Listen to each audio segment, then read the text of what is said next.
cena está lista, hay sopa y hay carne, hay pescado en el plato y verduras que como con placer y paz.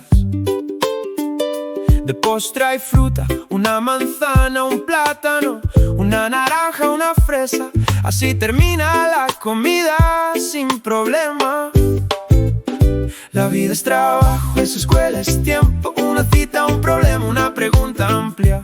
Busco la respuesta en cada frase, en cada idioma, con cada palabra que encuentro en mi interior.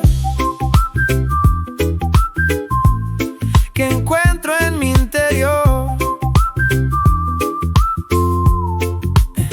El martes voy a la tienda, al supermercado, al mercado. Compro mi alimento, mis pensamientos son claros y fuertes. Trabajo en mi empleo, estoy en la oficina o estudio en la escuela, en la universidad. Ese sentimiento no es en vano. La vida es trabajo, es escuela, es tiempo, una cita, un problema, una pregunta amplia. Busco la respuesta en cada frase, en cada idioma, con cada palabra que encuentro en mi interior. Encuentro en mi interior. La lección es interesante, el estudiante escucha, el profesor, la profesora explica y el conocimiento brilla.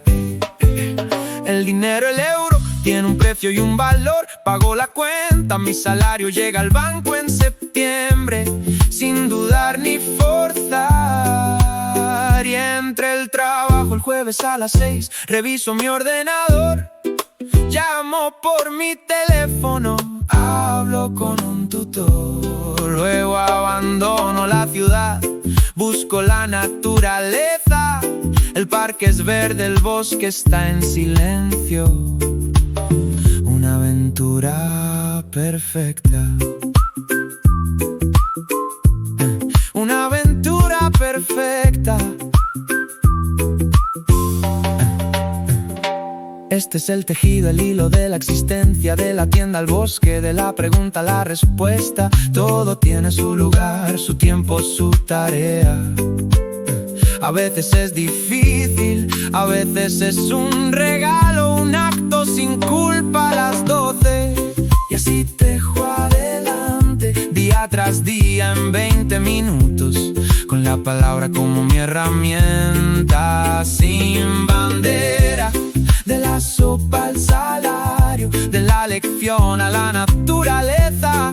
Esta es la vida pura y limpia, lo juro.